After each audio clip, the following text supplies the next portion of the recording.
Alright guys, so here we are with the little watch. I'll just show you how to activate and start and stop recordings. So being a one button operation, everything's done by this single button on the side of it. If I short click it, you'll just see that the time and the date comes up. If I long press it, it'll activate the recording mode.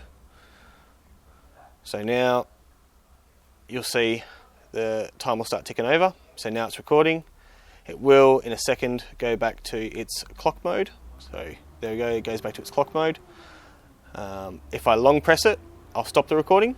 So again, you do this on your way to where you want to record your audio. So you long press it, it would activate, then it goes to its clock mode, and then it would go to back to a sleep setting where the screen will go blank. So we'll just wait for it to go blank, and then I'll show you how to stop the recording, and we'll touch on how the remote listening works and all the rest of it. So if we wanted to, we could then hold down the button.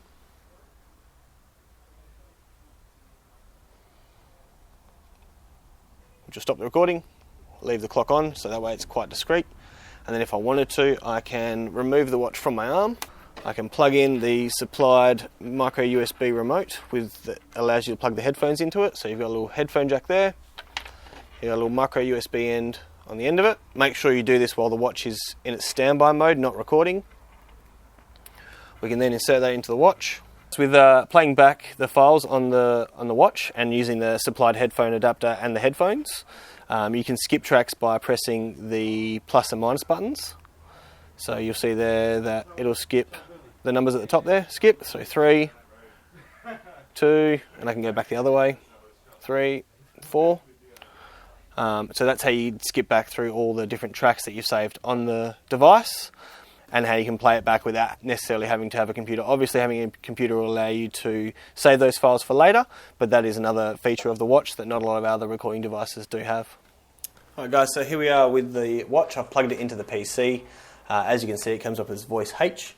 If you want to access your recordings, you'd simply click on record, and then you've got all your voice recordings there. All time and date stamped, which obviously at the moment is incorrect because I haven't set the time correctly. So if we want to go back and set the time, we go to time synchronization tool, and then we go to set disk time, and it'll pre-populate with the correct time as according to your computer, and then just hit set time. And that's all you have to do to it. Then just make sure that when you're finished with it, you right click on the drive. Actually, we'll go back one more to the root directory, then we'll right click on the drive and just hit eject. It's a very simple unit, guys. With the one touch button, it makes it nice and easy to get going. Thanks for joining us again. Hopefully you got something out of the VR8 watch today.